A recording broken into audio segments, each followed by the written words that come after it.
So, welcome back to Third Age Reforged and to another battle replay and to another battle from the upcoming new patch of the game. I was thinking initially it was going to be Caer Andros of the new creations that we would see next because that's the one that's been run most often, but instead it is going to be the updated version of DOL Guldur, as I'm sure you can tell from the video title, made by WK, so you know it's going to be of good quality.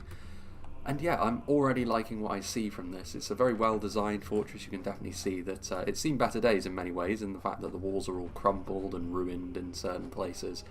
But it's not too large as a settlement goes, which is one pitfall many new settlements do fall into, because 8 players may seem like a lot, but in Medieval 2 it does mean that you can get somewhat lost in settlements. One particular example was the old version of Dor and Ernil, but that is not going to be something that DOL Guldur fits into. So just a cursory glance over the map, because I'm sure we will see much of it in action. You can see new assets are going to be utilised, the gates and the spikes, and there are still elements of the old DOL Guldur that you can see as well, the star fortress-like structures which make up much of the map. And indeed it is reminiscent of the old version of the map, but for those of you who remember that one, it was very basic in terms of what it offered. It was basically a square fortress with one slightly raised part, and much of the battle took place on the ramp up to the town centre, and it made it a very samey map to play on.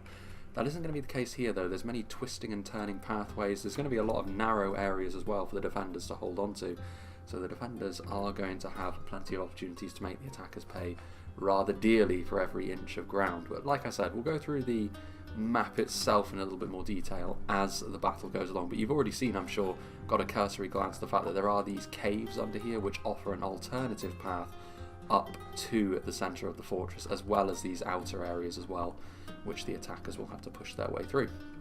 But we will go through the attackers first and foremost, and something else we will be able to see is this is the most varied amount of factions we've seen from the new patch. The last time we saw the Rhovanion, it was only the 3 factions we saw take to the field, whereas this time we'll be able to get a little glance at maybe a couple of new things that a few of the other factions have got at their disposal as well.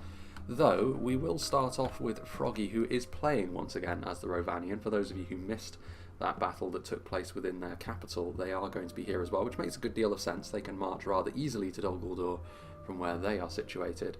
The Rhovanion, of course, a split between the more heavily armoured elite members of their society, perhaps that you could say, in the Rhovanion units, and then they also have the tribal units as well. So rather like Dorwinion have got that human-elven split, they've got a more Numenorian-esque mixed with maybe a little bit more of a rude hour vibe to them, at least in terms of how they play, not in terms of their lore. They do have a ballista, which is manned, I should say, by some Rhovanion spears, which are, again, mostly a defensive unit. They really come into their own in terms of how they can keep themselves alive, as most heavy spears do tend to do. The ballista, of course, will be useful as well at firing into choke points, or potentially, I don't think they can crumble walls on it. Actually, they can. Destructible walls on DOL Guldur, so that's cool to see in a custom settlement, which means the ballista can also be used for that. The Rhovanion phalanx as well, which is a unit of heavier pikes, which also come equipped with a shield, which is not completely unheard of in the game at this point. There are several factions that do have access to such a thing, but it is certainly the exception rather than the rule, and it does give them a very solid baseline to build their assaults from, which will be important because, especially when they're on the attack, unlike last time, a lot of these tribal units here are going to be exposed for perhaps their lower defensive values. Tribal levy spears representing the more numbers-focused aspects that Rhovanion can depend upon. A unit that has 203 in it after all, and comes armoured in pelts, is going to be weaker in some aspects, but it's definitely the sort of unit which can also be very, very useful in an attacking sense, because the numbers are a quality all of their own in this kind of situation. A couple more units of the Rhovanion phalanx, so Froggy going to be leaning heavily on these heavy pikemen of his. The Ram, interestingly enough, being pushed up by the Rhovanion archers. They're going to be decent in melee on account of their good defensive values because of that armour that they have, but primarily they're going to be hoping to trade back and forth, I'm sure, in a ranged contest, although that may be harder for the Rhovanion than they might be hoping for, given some of the defenders, but more on that later. Tribal levy slingers, so slingers, low base damage, but armour-piercing attacks at range, and surprisingly savage, as we've seen both in Reforged and in Silmarillion Total War. The way that these kind of units work mechanically can be pretty nasty if you're on the receiving end of them. On a map like this, however, the defenders do have the advantage of denying the slingers the space and sight lines that they may require in order to make the most of themselves. And tribal levy skirmishes, of course, similar sort of thing, but javelins, so more damage straight up, but I think they have less ammunition, and they certainly shoot more slowly.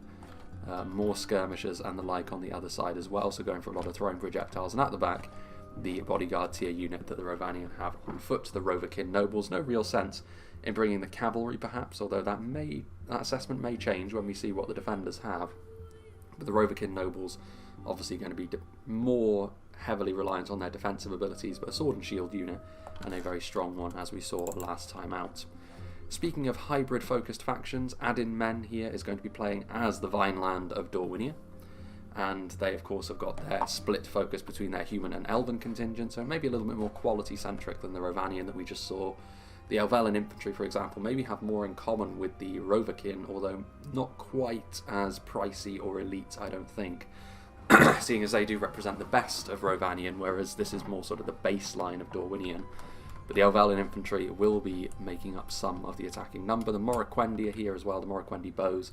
Poison arrows can be useful against Orcish forces, regardless of whether they're on the attack or the defence, and the straight-up damage of the Morroquendi bows is also going to be a concern, but the defenders can, of course, shape the ranged engagement more easily than the attackers. It's a bold move to have the Nandor Blade Guard pushing up the round, because they are pretty damn vulnerable to ranged fire, and they're very damaging, but they are quite fragile in certain ways, so you want to be a bit careful. More heavy archers in the Elvelyn marksmen, so plenty of ranged firepower, both with throwing projectiles and with bows that the attackers have brought in both armies so far. More Elvelyn infantry that are going to be pushing up the siege towers. More pikes as well, albeit the Morroquendi pikes, rather fittingly, are more focused around... Well, all pikes are more defensive focused, I suppose, in terms of their ability to anchor, but the Morroquendi pikes will do damage more readily than something like the more defense focused Rhovakin phalanx that we've already seen.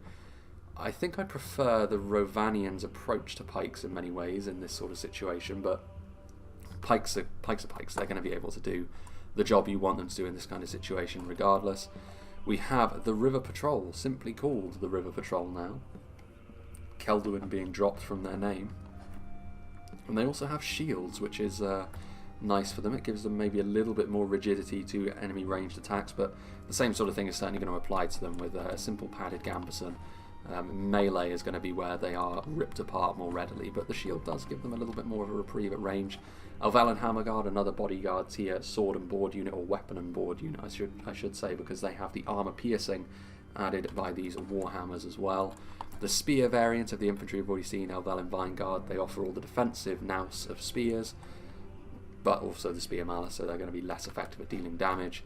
And we've got more Morroquendi bows at the back, and the Glade Masters, both bodyguard units, is a big investment. They're a dual wielding unit now, so that does differentiate them a little bit from the Palace Guard. It makes both units a little bit more unique perhaps.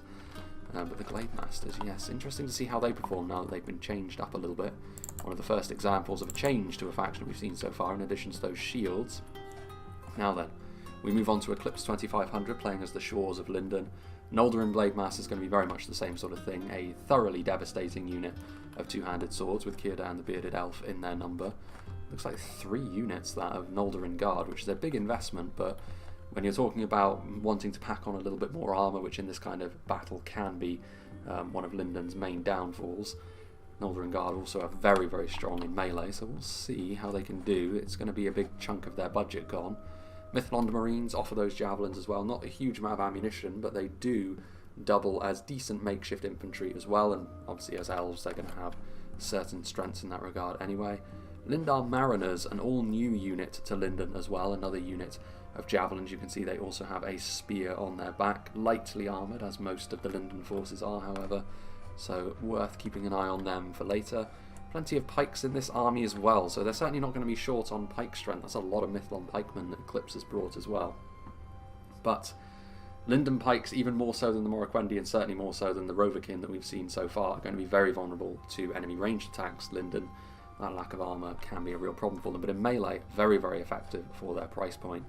And then a few units of Harlindon Infantry and Mithlond Swordmasters as well, offering a little bit more bulk to their infantry force. They don't have the armour of the Noldorin Guard for sure, but they certainly add a little bit more in terms of numbers to Lindon, which it's going to be much needed in this kind of battle. Now then, moving on to the next army, we have Lothlorien. Lothlorien, of course, well documented for their conquest of Dol Guldur. And Celeborn going to be leading things here with the Kindred of Celeborn themselves on the front, which it looks as though as well they have got their axes at the ready. So I'm going to be very interested to see how the new Kindred of Celeborn conduct themselves in this battle. Obviously the upgraded armour model also being utilised here. Galadhrim warriors with obviously an armour-piercing option in melee. We have plenty of the standard Lothlorien units. The Lorien archers are in there later, but giving them more of a range presence.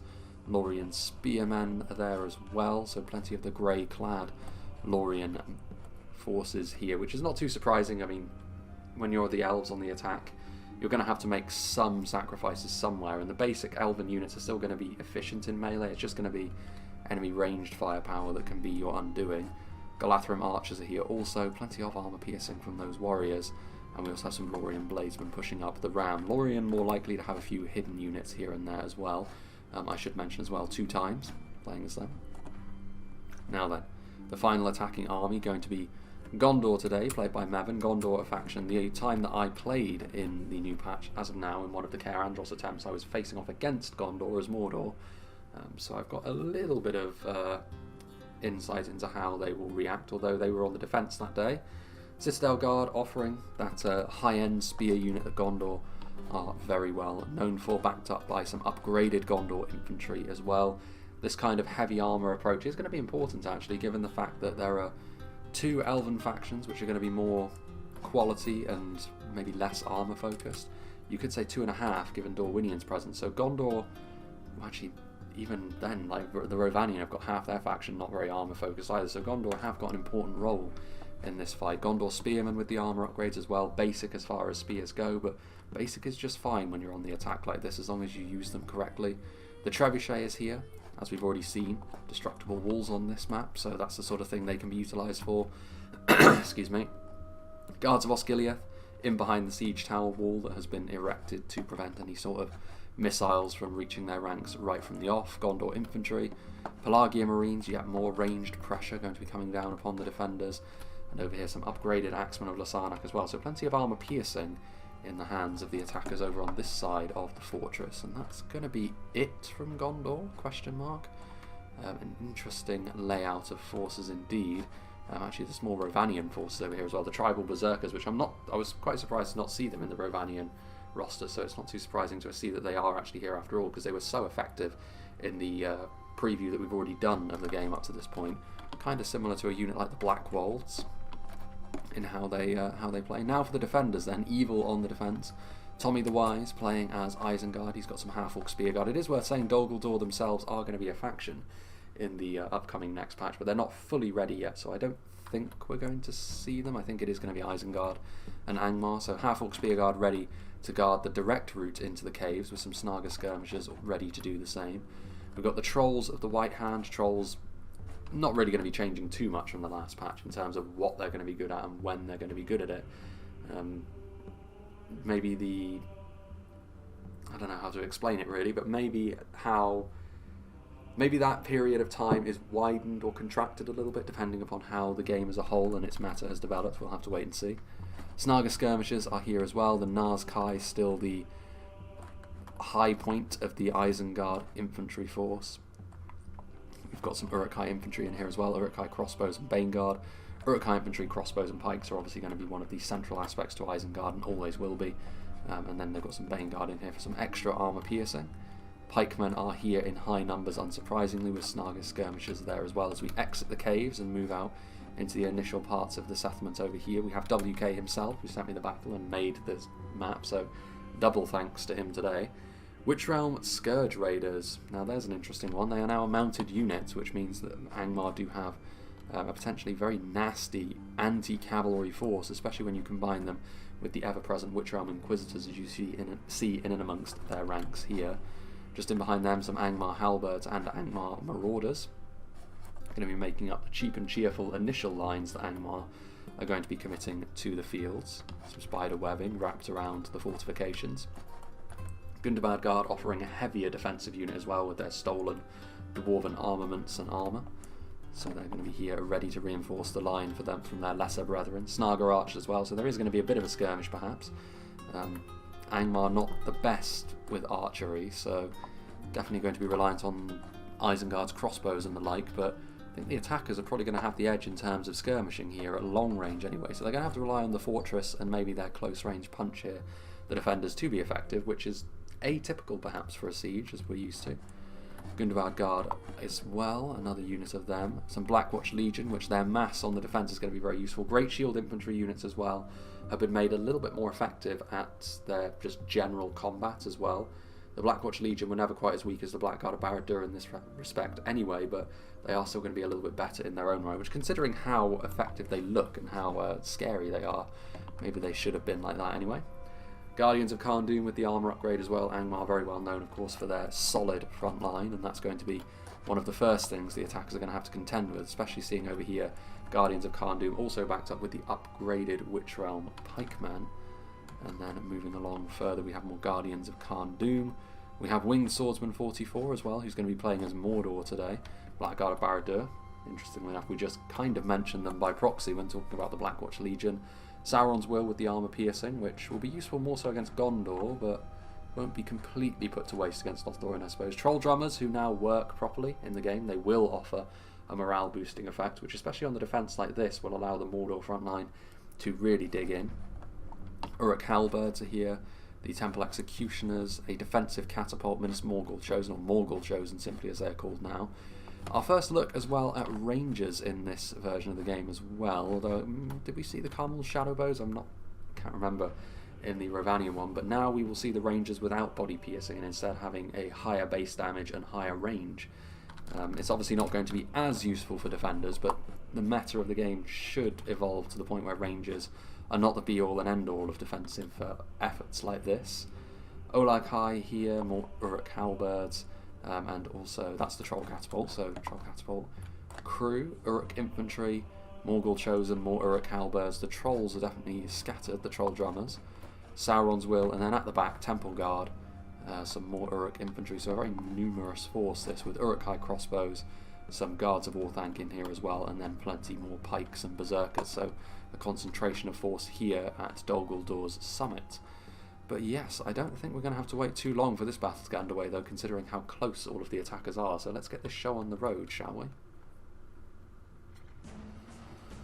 So it is going to be a sally forth from the cavalry here that Angmar have elected to bring, and that's not too surprising, perhaps, although only the Inquisitors are coming for the moment. I think the Scourge Raiders will follow suit as well, and then the question of which target to go after is going to be one of the main concerns. Now, considering the kind of qualities that all the factions have, it may seem a tempting target to go after Lindon, given the kind of damage that they can cause to enemy forces in melee should they be allowed to. The problem with this is I think Lindon have got some of the better anti-cavalry tools that some of the forces have at their disposal. This is a lot of cavalry for the defenders as well, and we all know that you really do need to be making the most of your mounted units if you bring them as the defenders. Some of the Elvalin marksmen getting the first volleys off.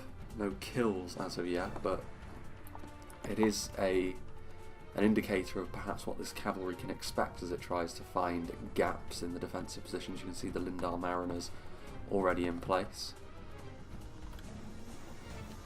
The Ballista also going to be firing across the bridge there. I don't know how the pathfinding is going to be on these bridges, but it is one of the challenges of trying to add such structures into Medieval 2 maps. And so far, yes indeed, we are going to be seeing the Angmar cavalry seemingly try to go after Lindon anyway. I mean, the Mithlon pikemen will stop any sort of charges coming forth, but the Scourge Raiders themselves will likely be trying to use their throwing projectiles on the pikes.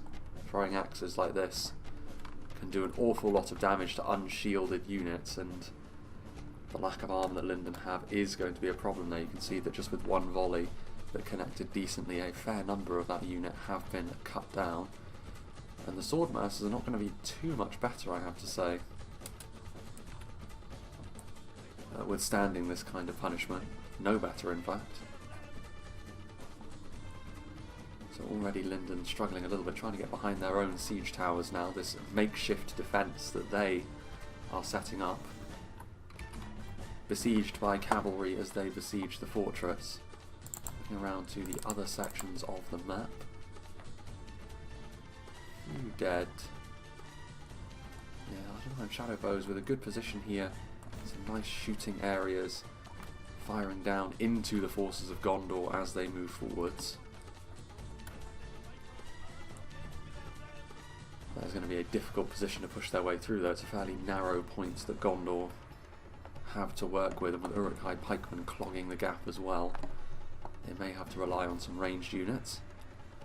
The Rhovanion and Dorwinion moving forwards, Helvellyn marksmen firing through the gap, and that is actually a functional gap. So that is something that can be utilised, going after the Angmar units that are just in behind.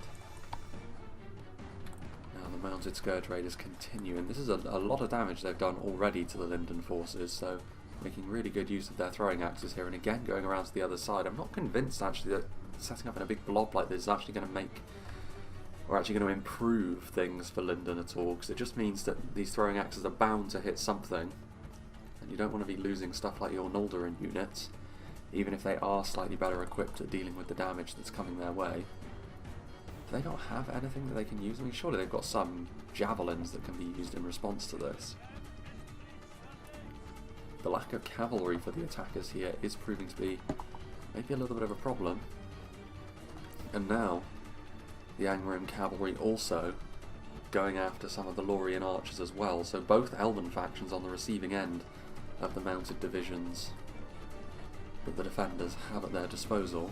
The Lothlorien archers are firing in, and the Scourge Raiders presumably are going to be vulnerable still to arrow fire, even if they are now a mounted unit.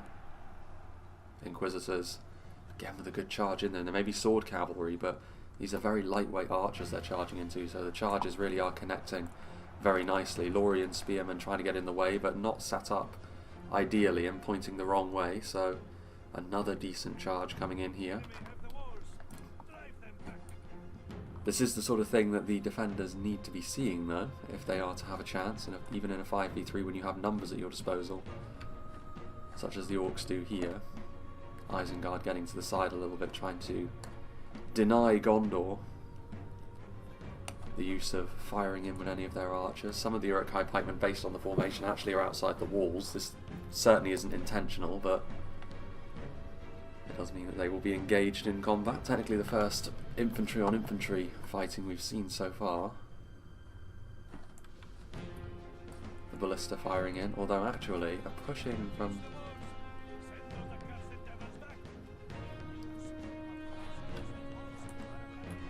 thrice cursed foes.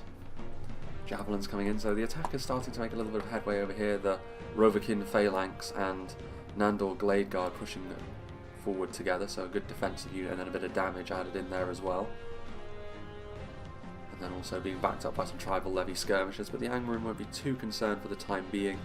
The Halberds will buy them a decent amount of time, if nothing else, but you would expect the attackers to start pushing through here with the quality that they're committing, and also the fact that there's a decent amount of support forthcoming. So it does look as though Lindon, you can see a few tribal levy spears moving across here, perhaps as a preventative measure for dealing with those Scourge Raiders should they decide to double back and start attacking Lindon once more, although for the time being it is their elven compatriots from Lothlorien that are having to deal with the attentions of this cavalry still. They've got their spears in a good position now, though, to ward off any charges.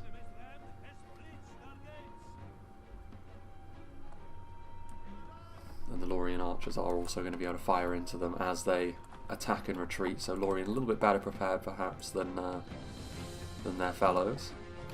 Far closer to the summit of the settlement as well, Lothlorien. They've got the most direct route to the what would be the final stand, I suppose, but that also comes with the downsides of surely having to encounter far more resistance right from the off.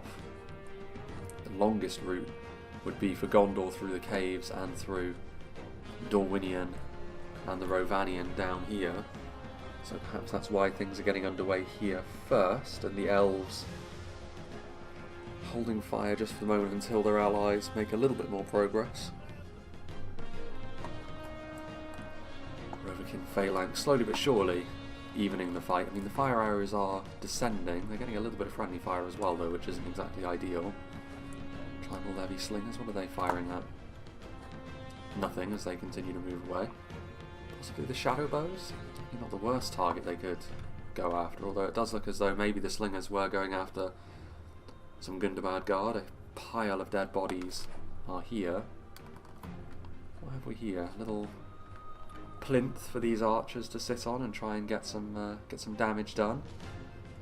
They're very condensed, however.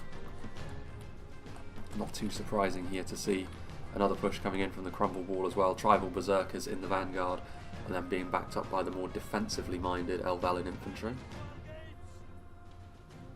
Lindon batter their way through one of the gates higher in the settlement.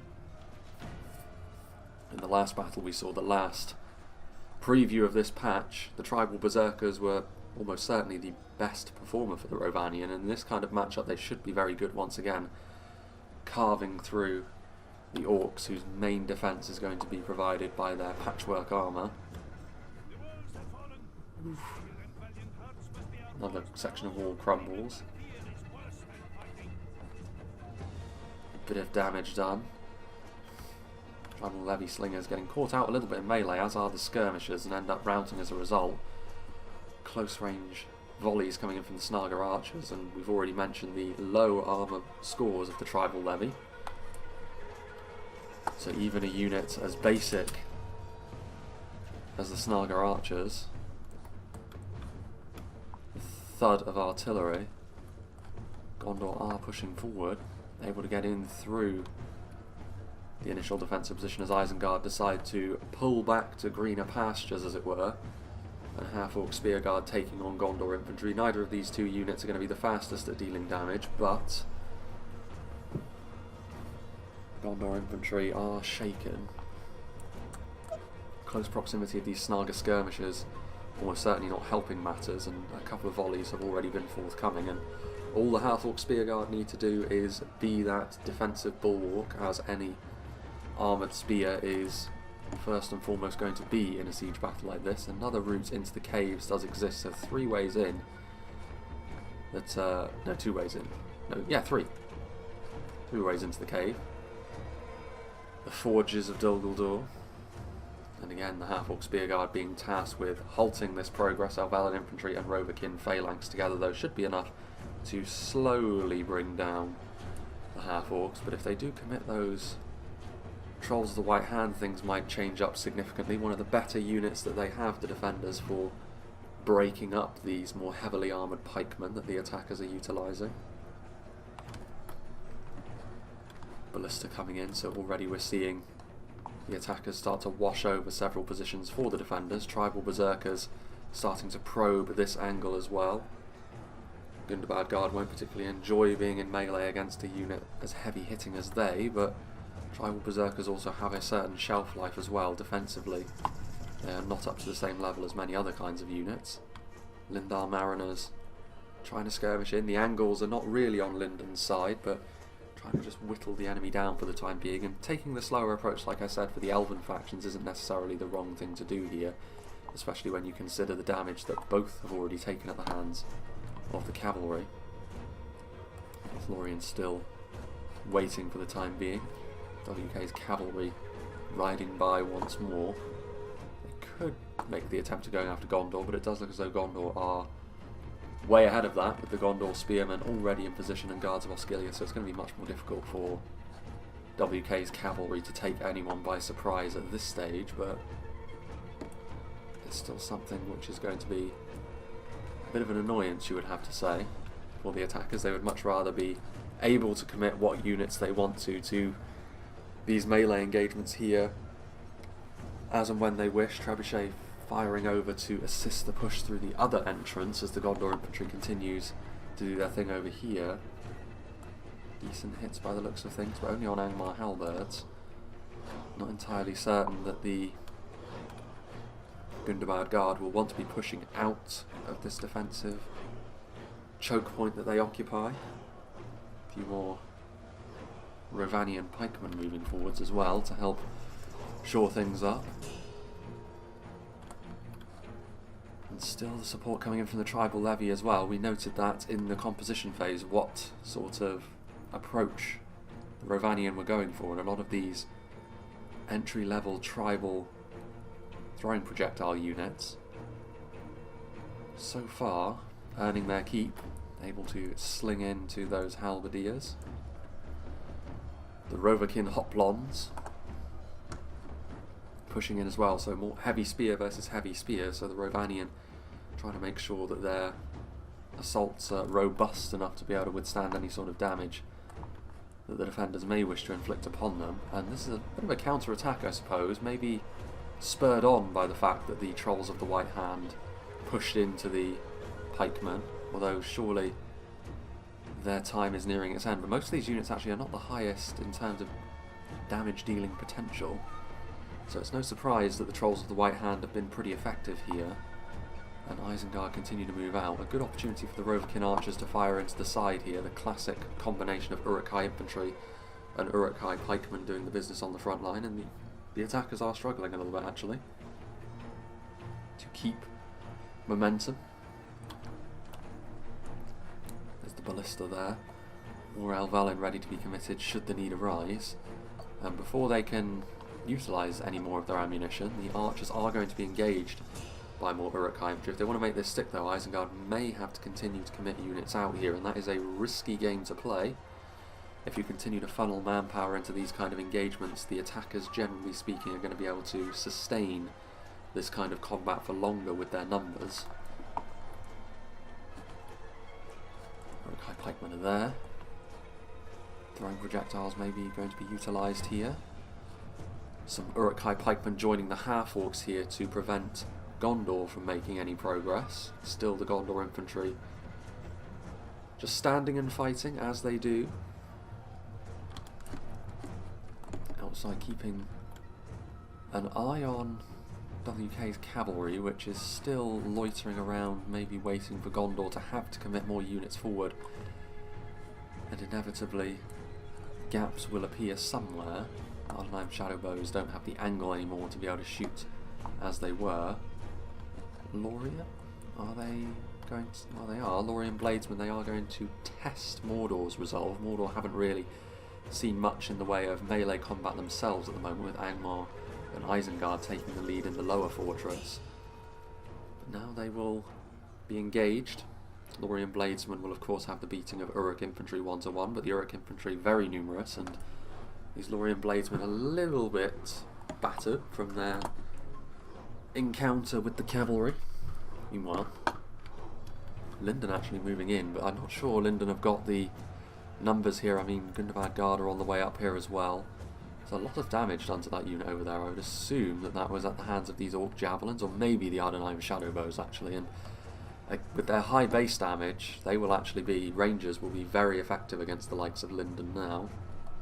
They're actually completely surrounded now as well, so this pushing in of the Noldorin Guard, kind of a forlorn assault this from Lindon. They haven't really been able to gain much so far, and having to cross this narrow bridge as well is proving to be a real problem for them, even though the Rangers don't have body piercing anymore. Their base damage is still going to be such that crossing a bridge like that is going to be a real problem, especially given Lindon's deficiencies in this kind of warfare. So far it has not gone too well for the elven contingent of the attackers. Mithlon pikemen, if they can get into sustained melee, they're exactly the sort of anchor that the attackers could really utilise effectively, but it's going to be easier said than done here, because the pikes make for such a tempting target for all of those archers we've already seen, and even if they do get into melee, swift progress is not going to be on the menu given Pike's lower damage and Angmar's strong defensive backbone. The chieftains there waiting. Moving into this little courtyard now. The Rhovanion making a little bit more progress. You can see another route into the cave, so it's a very interconnected map this, which does mean the defenders need to be on their toes, because if they neglect one approach, it's something that the attackers can really exploit. The Witchrealm Blackguard and the Blackwatch Legion are going to slam the door shut in this particular assault. Tribal Levy Slingers and Battered Nandor Gladeguard are not going to be enough all on their own, especially not with Guardians of Kharndoom also in the back lines, ready to reinforce. Isengard moving forwards.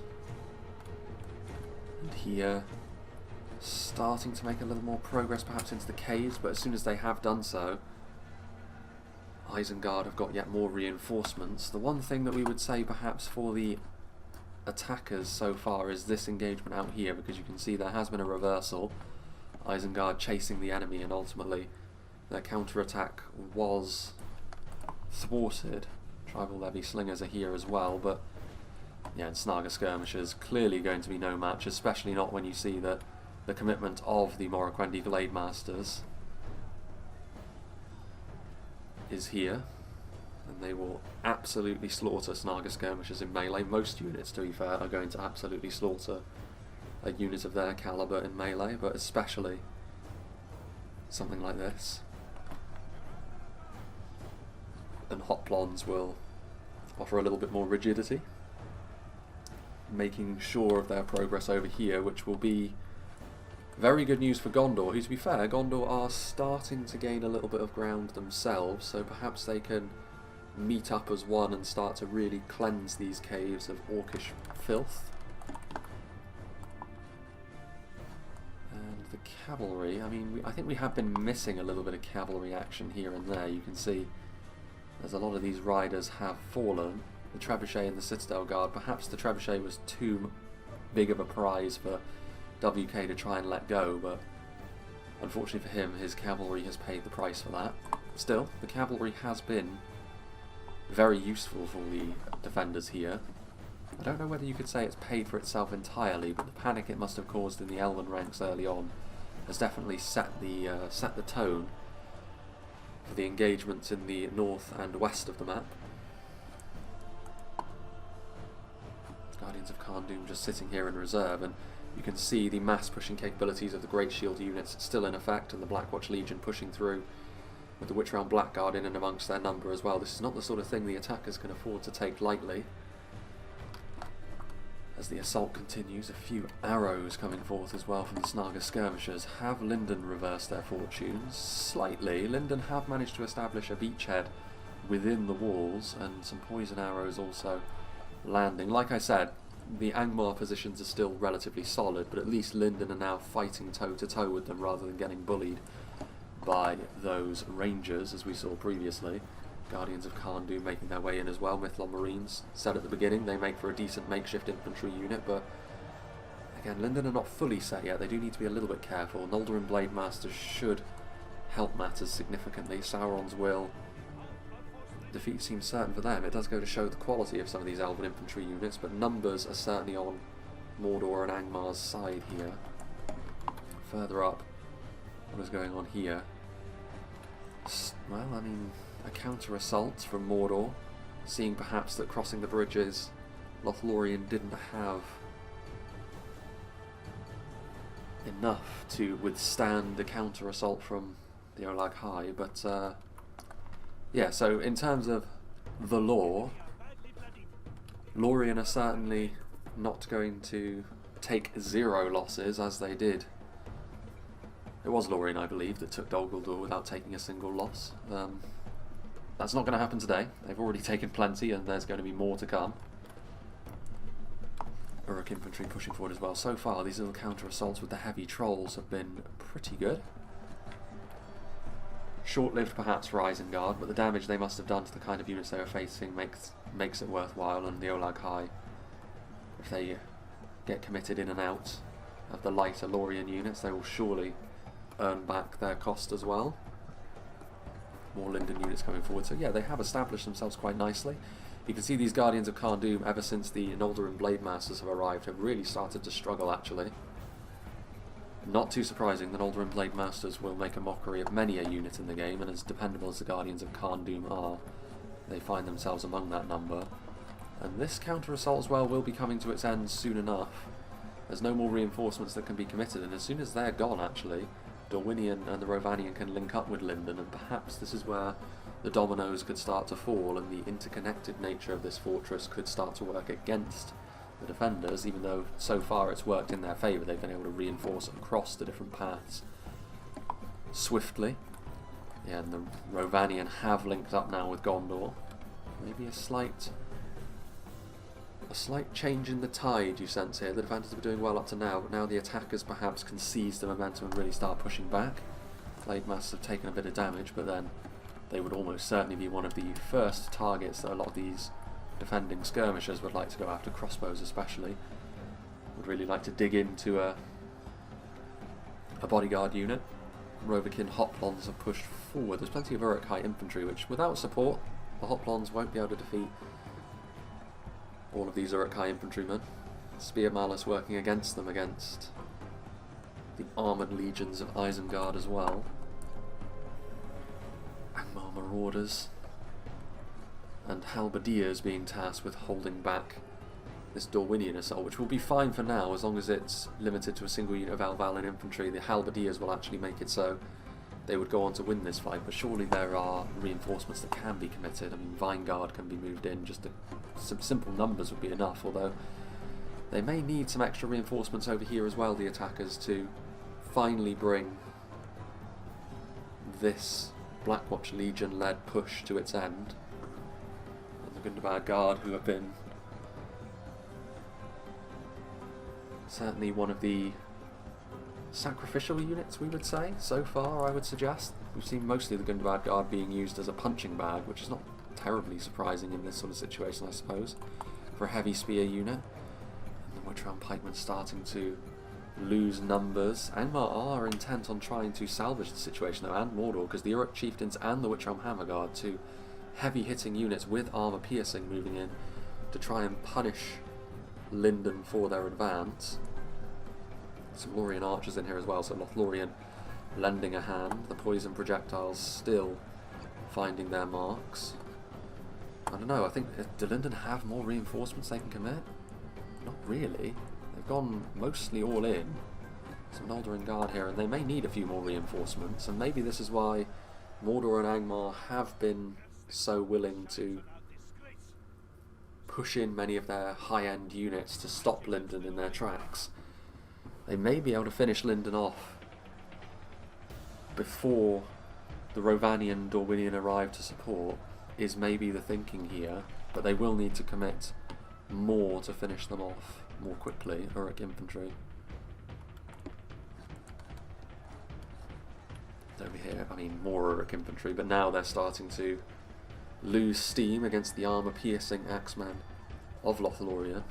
Naturally, Uruk infantry are not going to be the best matchup for them at all. Just having a look at the kind of reinforcements. I mean, Mordor are certainly going to be the defending army that are going to be in the best condition, purely because they've had to commit less of their units. Isengard still fighting tooth and claw in the caves. Oof.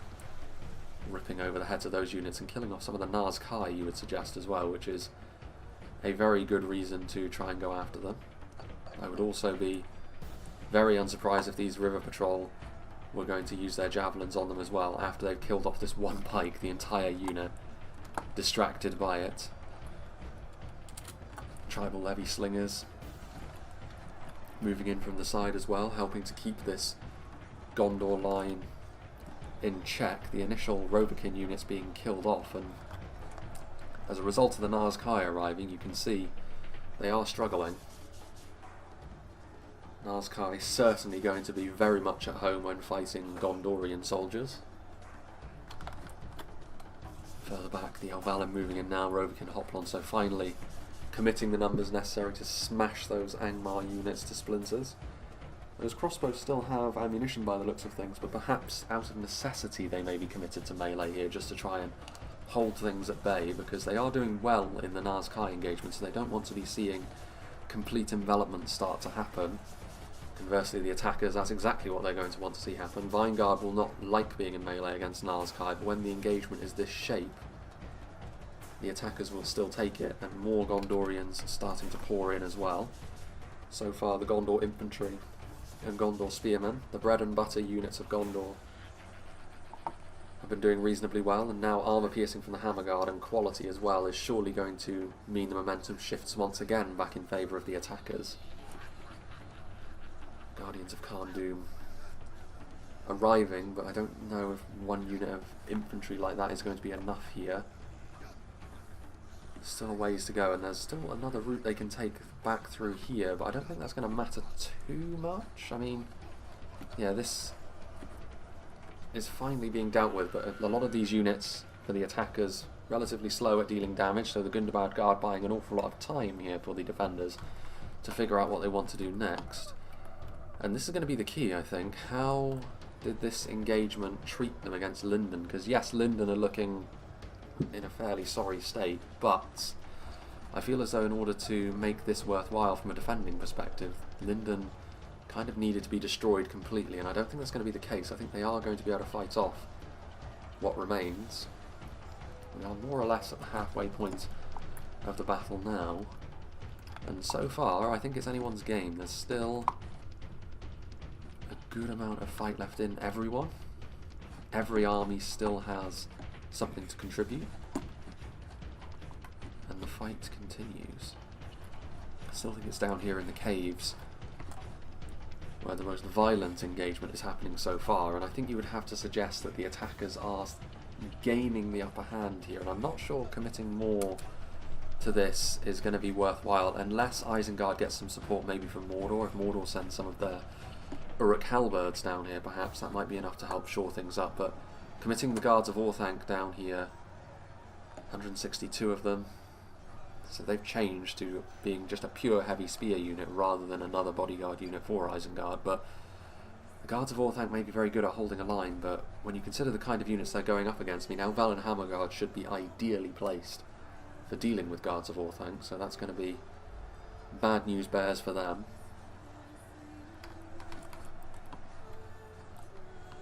Ardenium Shadowbow's victory seems certain for them. Only 5 Angmar halberds for are left on this front line. Get my words out. Yeah, the defenders don't have much left over here, do they? I mean, the Uruk-hai crossbows are still firing away, going after Morroquendi pikes. The more volleys of crossbow bolts that can be utilised now,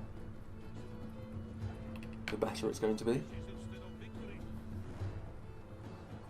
And the defenders will be reliant on stuff like their crossbows being efficient in these battles. I mean, the meta may be changing up significantly with the Rangers changing away from body-piercing projectiles and just generally stat changes all round.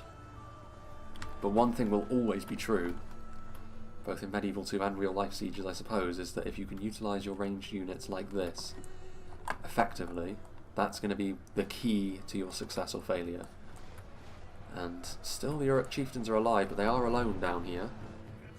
Lindon will be able to finish them off.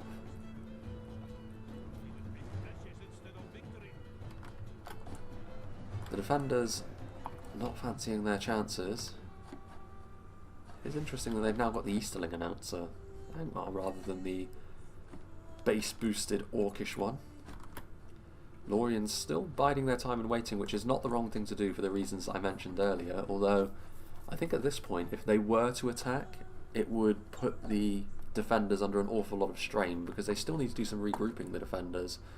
Following their inevitable defeat, really, in the caves, the Witchers are in a very nasty position here up on this little shooting position as well, although Lindon are perhaps depleted enough to the point where the Witchers may not be, useful against them. They are now pushing in through here. Another unit of Guardians of Kharndoom standing in their way though, so they will have to wait yet longer. Morroquendi pikes on the move as well.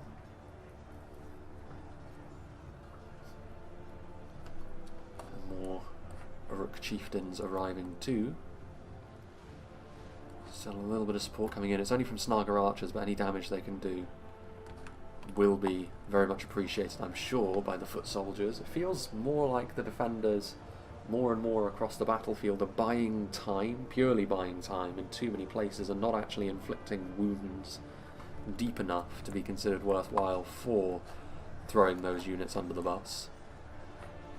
Isengard are still holding the line, to be fair. Positionally they haven't lost any ground, but units-wise, they're really going to be struggling here, especially with the continued presence of armour-piercing, the Axemen of Lasarnak now adding to their woes in that regard, although maybe will rout under the withering hailstorm of crossbow bolts that continues to come their way. River Patrol. There's another unit of axemen back there as well.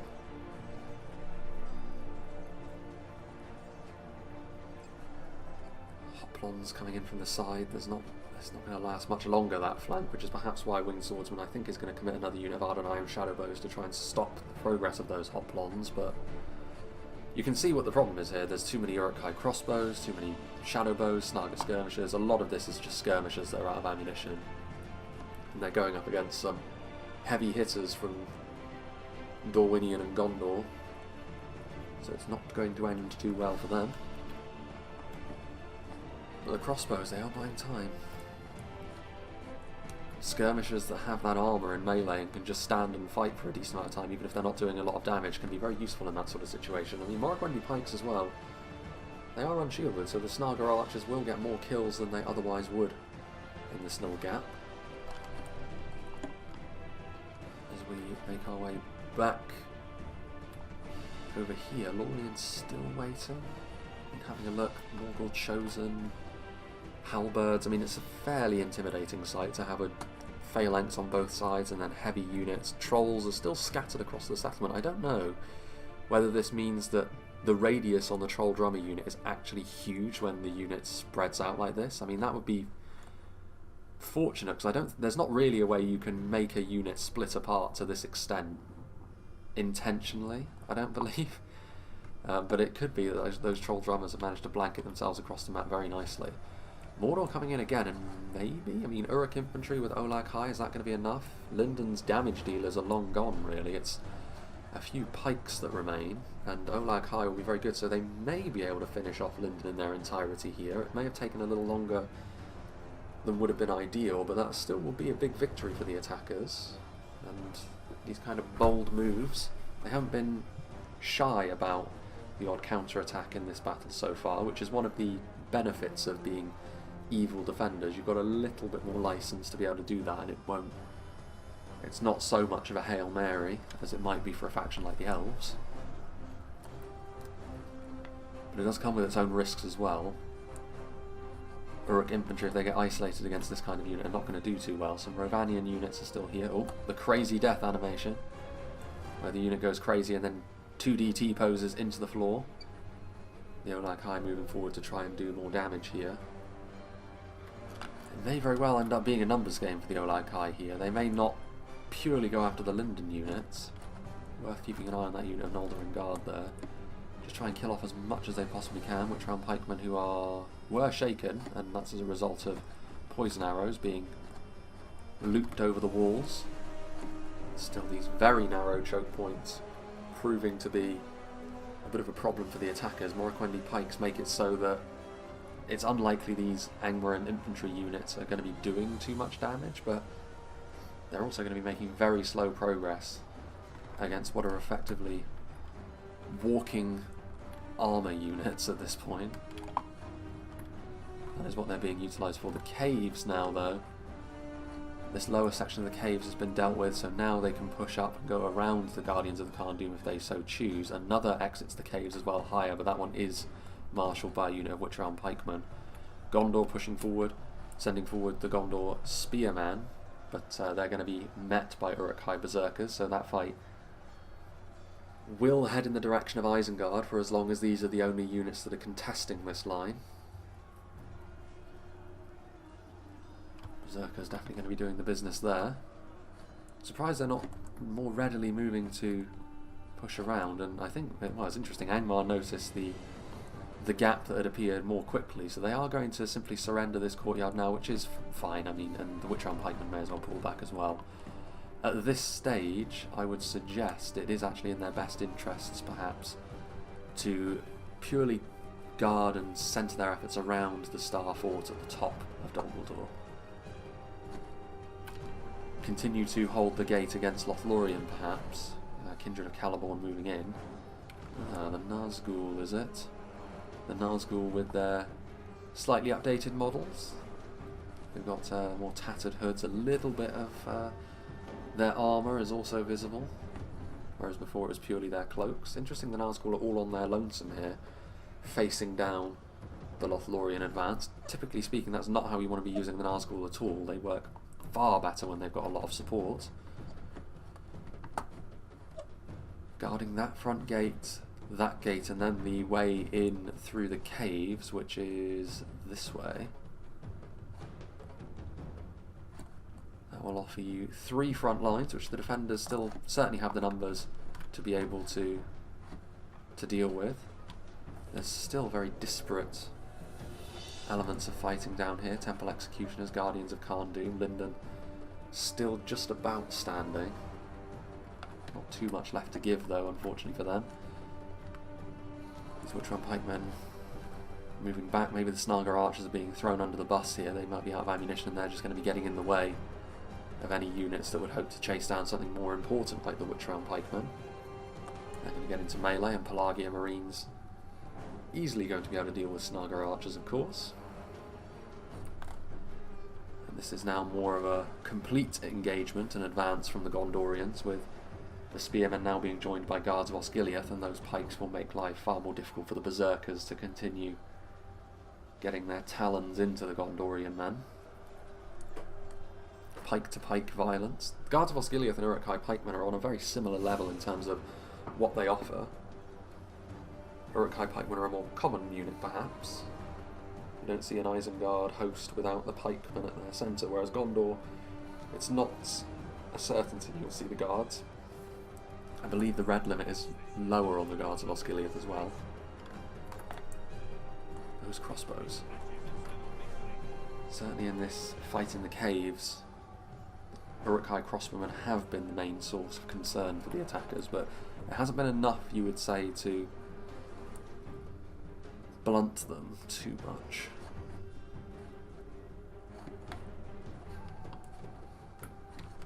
Now Valen infantry finally finishing off what remains. Still some Uruk chieftains down here. It's been a violent fight, this.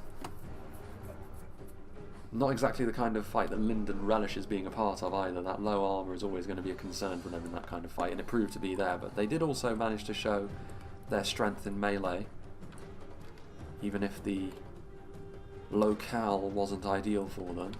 What's going on here?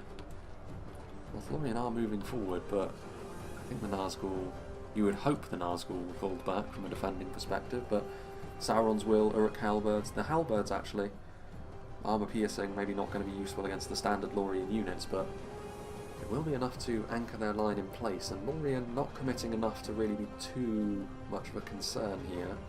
Maybe still biding their time and waiting for the opportune moment, but that will come about sooner or later. And again, over on this side, they may end up running into the same kind of problem against the Uruk halberds, although they have a little bit more of a comprehensive force trying to attack the rear of these Mordor polearms.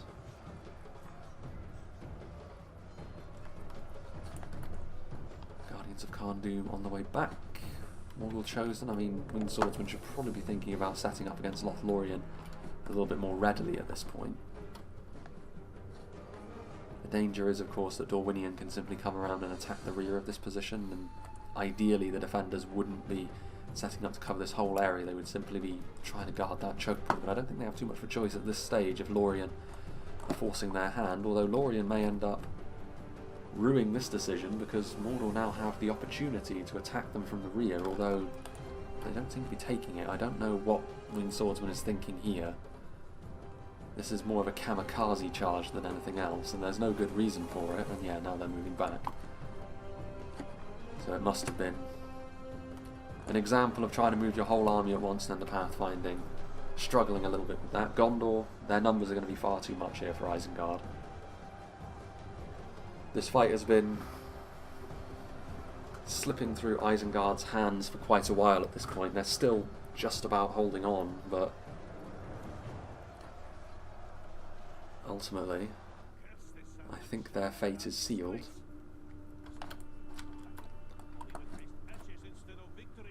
Ashes instead of victory. Orkwendi bows still looping. Poison projectiles. Witchers getting into place. I mean, that's still the great equaliser here. The announcer seems to think the attackers are in the ascendancy, and they are. They have a decent lead in terms of percentages. But as we have seen in the past, the Witchers can make up for that pretty quickly, and The demolition of Lothlorien, alongside the largely already complete loss of Lindon, would be a pretty big blow to the attackers. They would have to rely only on the largely human contingent to finish the job. Sindar Blade Masters. They're going to offer a little bit more finesse in melee than the orcish units they're facing down. The Halberdiers not in an ideal formation either, getting hit from two sides. And Lorien continuing to do their thing over here. The Galathram warriors. It's not the easiest task given the amount of halberds they're facing down, but they still seem to be doing a pretty good job. Those axes, when they connect, are going to be easily able to fell many an Uruk. One troll drummer remains. Morgul Chosen getting into place. Dorwinion making their way forwards as well. Pressurising this line. Some depleted pikes. And it may be that with all of the counter-attacking that the defenders have been doing, they don't actually have enough left in the tank to defend the town centre with as much gusto as they would maybe like. Morgul Chosen shifting around as well.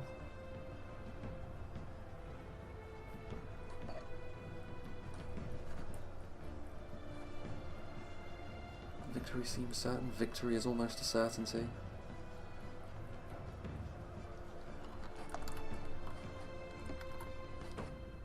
Temple Guard is still a good unit. Uruk infantry, so Mordor now with the Uruk-hai crossbowmen retreating ahead of, just in time to see the final collapse of the Uruk-hai pike here, but Mordor going to need to set up some sort of defence against the inevitable advance that's going to be happening through the cave side path.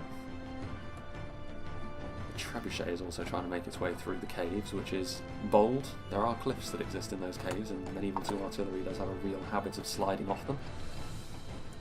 Rhovanion moving forward with yet more of the Morroquendi. Surrounded a little bit there, maybe getting a little bit far ahead of themselves, especially with Temple Executioners present.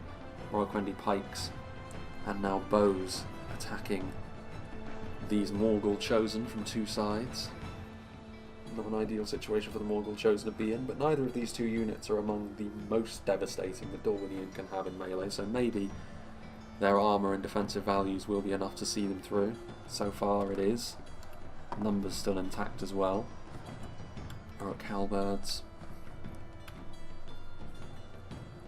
Galathram warriors still doing the business. And a large part of this is because the Uruk halberds are not actually pointing the right way and they haven't been ordered to fight the axes, so it's only a couple of the back ranks that are actually engaging with the Galathram warriors. A bit of an oversight there from Mordor. This gate still being contested, but surely Lorien's quality that they still have available to them eventually will be enough. The Nazgul are in here though, that might be a bit of a game changer. The Nazgul surrounded by halberds and heavy spears, this is exactly the kind of situation in which they can thrive.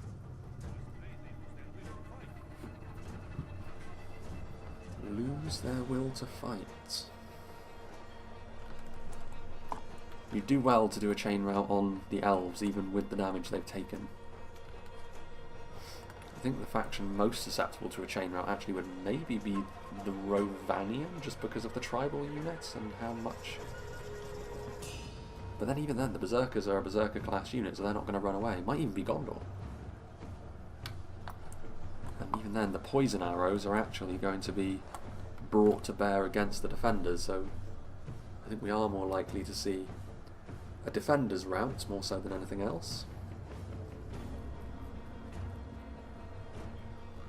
Poison Rain continues. Not going to be the most effective at dealing damage, this kind of thing, as I've said, but the poison projectiles with the morale malice that it inflicts actually does mean that this is a fine use of them, really. There is still another unit of tribal berserkers. The Rhovanion nobles were thinking about getting in there. They're retreating, and I can only assume this means they spotted... maybe they spotted the witches? Temple Executioners still on clean-up duty against the Nandor Glade Guard on this hill. Where are the witches? What are they doing? Sauron's Will. Bathroom Warriors have got a good opportunity to charge into the rear of those units, make use of that higher charge bonus that Shock Infantry has.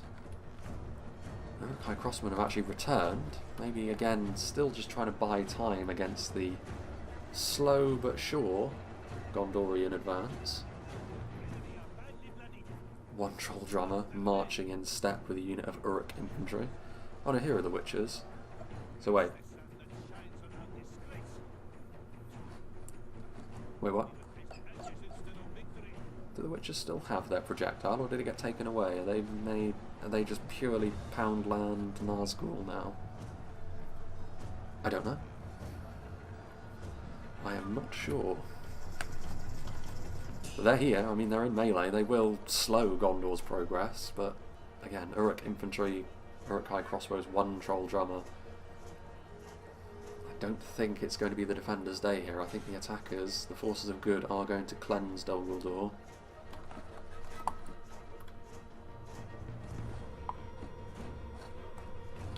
Further down the hill, Mordor still putting up some brave resistance. I mean, it is largely a Mordor defence now. The other two Orcish armies have little to their name after they were involved in the battle from an earlier point, really. One unit that has certainly seen an uptick in its effectiveness is the Beasts of Gorgoroth, and I'm sure that Mordor wishes they had such a living battering ram now. A surprising uptick in their effectiveness, I must say.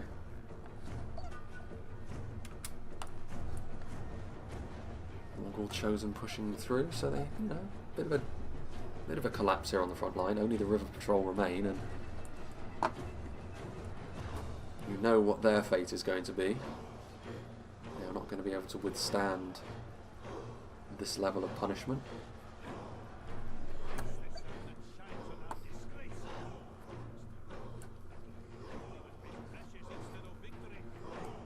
Rhovanion nobles being forced into combat. Not ideal opponents, the Temple Executioners, for them, but they're far healthier than the Temple Executioners, so they should be fine, especially with the savage support of the tribal berserkers that they rule over.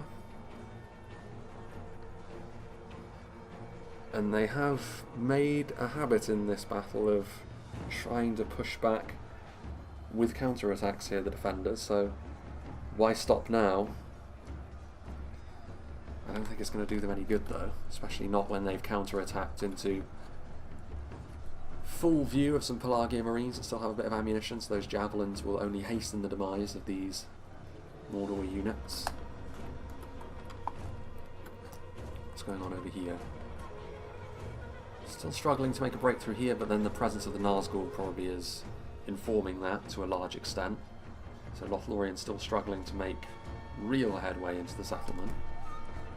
They could commit forward something a little bit more, with a little bit more meat to it though. We've still got Kindred of Celeborn, and at this point I think that would be enough to bring the Nazgul down with a bit of support from the rest of those units. Similar story for Gondor over here. Gondor and Lothlorien are making slow progress, but it is progress nonetheless, and I think at this point, if you're the attackers, you kind of see which way the wind is blowing in the battle. There's no need for you to take too many risks, you just need to continue to move at the pace you're going, and the defenders will ultimately falter and fade. Citadel Guard and Guards of Osgiliath, not the sort of units that the Uruk Infantry are going to be able to tear asunder. Still a few tribal units here as well. I mean, this is pretty much... Gondor, I think, are the healthiest of the attacking armies that remains. I say that with a little bit of caution. Yeah, surely it's Gondor. The Rhovanion and Dorwinion have got a few units over here as well, but I think they've taken a little bit more of a beating, which is surprising given the damage that Gondor were taking in those caves, but I guess it does go to show that their armour isn't just for show. It may make picking armour-piercing units against them an easy choice, but it does ultimately still bulk them up. Lothlorien now starting to move forward with a bit more aggression. So what do the defenders still have in the town centre? Not really anything, so they haven't elected to retreat back to the town centre really at any point fully. They've been trying to defend from the front, which is admirable, but it has also meant that they've taken far more losses than they can sustain throughout the battle. Rhovanion nobles. Very nice looking unit, the Rhovanion nobles. There was a little bit of talk about the style of the Rhovanion faction in the last one, but actually when you think about their geographical location, it's actually a very fitting style for them, I think. Both in their tribal units and in their more elite units, the Rhovanion.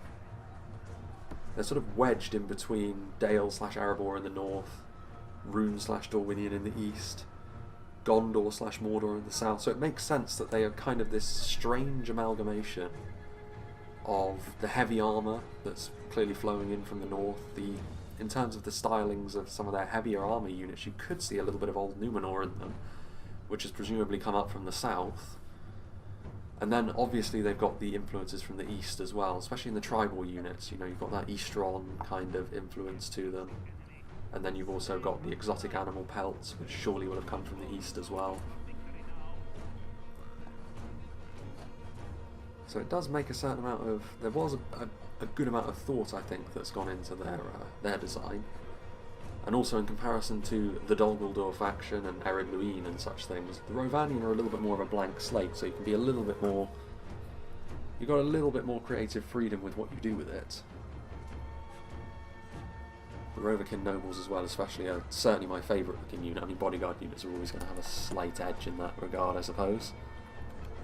Temple Guard being added to melee now. I don't know if they were able to utilise all of their ammunition, or any of their ammunition, before they've been committed to melee, but at this point it's more a case of just, you must die with sword in hand in defence of your fort.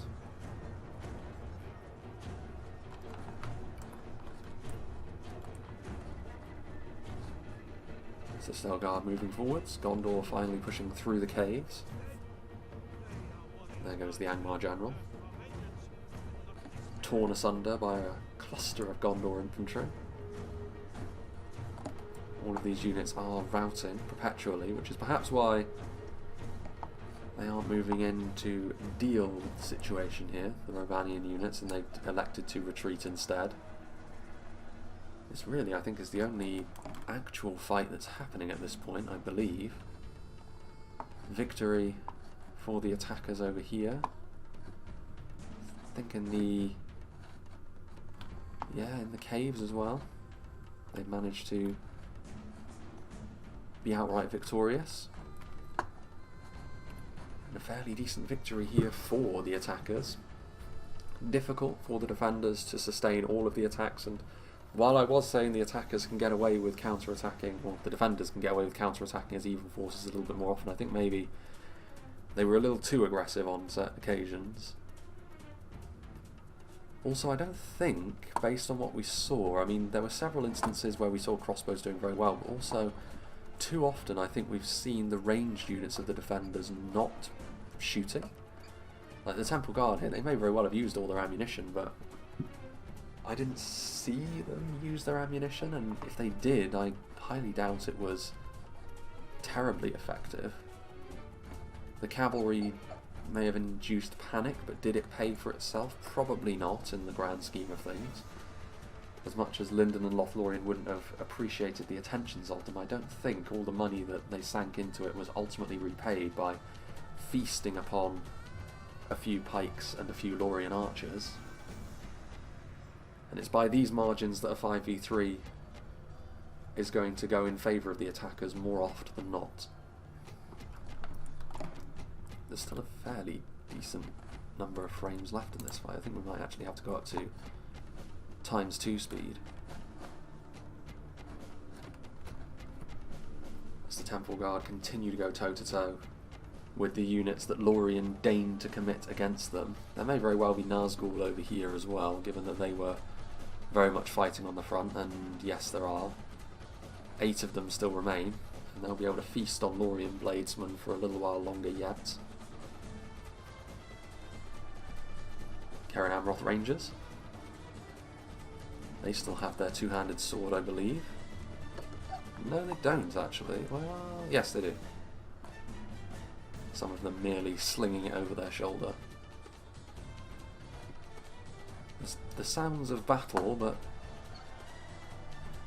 not really anything. Well, yeah, the Nazgul are so disparate at this point that it's kind of hard to commit individual units against them to finish them off, although something like the Kindred of Caliborn would surely be sufficient. I don't know what these Rhovikin nobles are doing. They should probably just make a play for the town centre. And I believe the Temple Guard have been bulldozed. Still 3,000 frames left, which is surprising. I mean, this is surely just clean-up at this point for the attackers. They could end this whenever they truly wanted. And it is going to be Lothlorien and Gondor taking the front foot, finishing off what remains of these forces. At some point in the future, I'm sure we shall see this map again with the rightful custodians in the actual faction of Dol Guldur seeing to its defence. Another Orcish faction added to the game, to the 4 that are already here.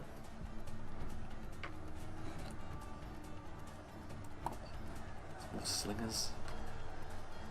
I've seen the art that they have made for Ered Luin and Dol Guldur. I'm sure that Ered Luin are another faction that people want to see as well. Been talking about them for long enough.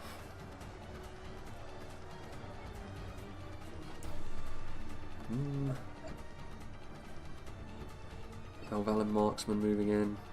Kindred of Caliborn. And there we go. Town centre finally occupied officially. These statues.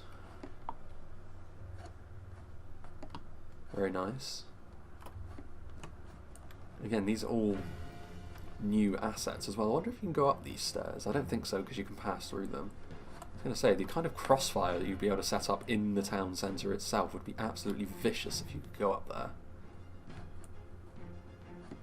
But just building these new assets is work enough, let alone making them climbable, like the small archer positions we have seen throughout the fortress so far. But yeah, if this settlement is anything to go by, and the one that I know they have transformed Caer Andros into, all of these new maps are very, very good indeed. The new patch may have been a long time in the coming, but it does appear to be shaping up to be worth the wait. Meanwhile, what probably isn't worth the wait is this strange setup that the attackers have going on here, where they are playing with their food a little bit. There's 12 Uruk Halberds that remain. What are they doing? Shooting them?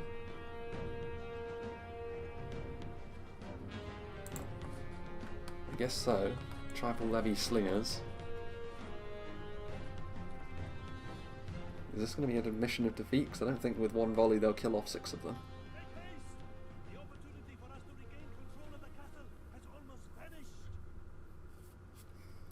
Oh, there we go. Replay finished. So unfortunately we're not going to be able to see the kill counts, but in all fairness we would have been seeing the kill counts from Angmar's perspective, and the numbers in such things, based on the kind of foes they were fighting, Angmar's kill count was probably fairly substantial in all fairness, but it's not as if we're going to be seeing like 7,000 kills from an Elven faction and we need to see like which of these units really performed in the way that they did.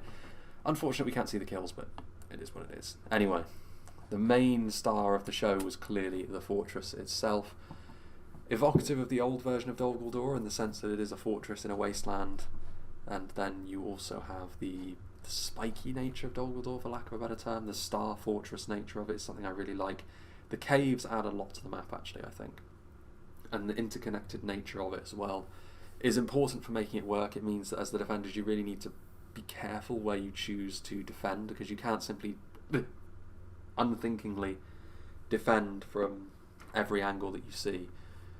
You're going to need to pick your positions a little bit more carefully than that. But yeah, a very fine example of a map, this from WK. So big thank you to him for sending it and allowing me to show it. Like I said, I thought it was going to be Caer Andros, the next new patch preview that we were going to do, but that one I think has been a little bit difficult to balance in terms of funds. I think that's something that they're going to be looking at, sort of standardised funds that most of these battles take place on. There may be a little bit of movement as well, depending on the kind of map, because I think most of the times they've run it so far, the defending Gondorians haven't had enough in the tank to really make it something that I could show. Certainly in the one that I played in, I remember that Mordor, once they gained momentum in the town itself, it was very difficult for the Gondorians to stop the rot. They needed a little bit more quality, perhaps, or Mordor needed maybe a little bit less, and it's all about finding that balance. But I'm sure that the next patch preview that we see will be on the new version of Caer Andros, which is another improvement. The old version of Caer Andros, and then the old version of Caer Andros, so this will be the third version of it.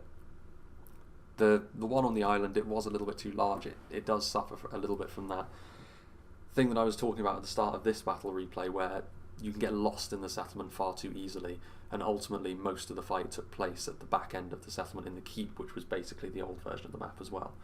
This is pretty much the ideal size for a 8-player settlement, I think. It doesn't blanket the entire map, so the defenders don't have any chance of covering all their angles.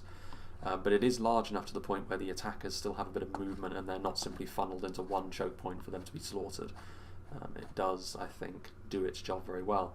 And Caer Andros is also a little bit is also more along those lines now as well. So that will probably be what we see next. At least from the new patch preview, I don't have the actual replay for that as it stands.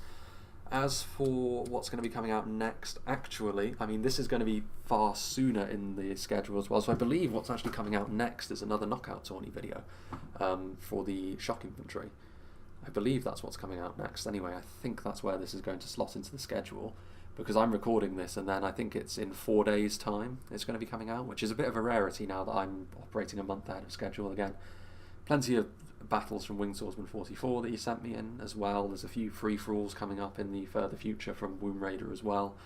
There's a Silmarillion replay that I've done, which is coming up, and also a further one from Captain Gervais. So plenty to be getting on with. There's plenty of replays, and I think I've actually got enough content to see me through until like the start of December at this point, and between then and now I'm sure that I'll get more stuff as well. So more or less we're going to have what it takes to see us through the rest of 2022, and then things I believe are going to be changing up a little bit, and it can only be a good thing for the channel. At very worst it will be neutral for the channel, but I have a good feeling that it's going to be a good thing. But more on that in the channel update that I intend to do towards the back end of November, start of December time.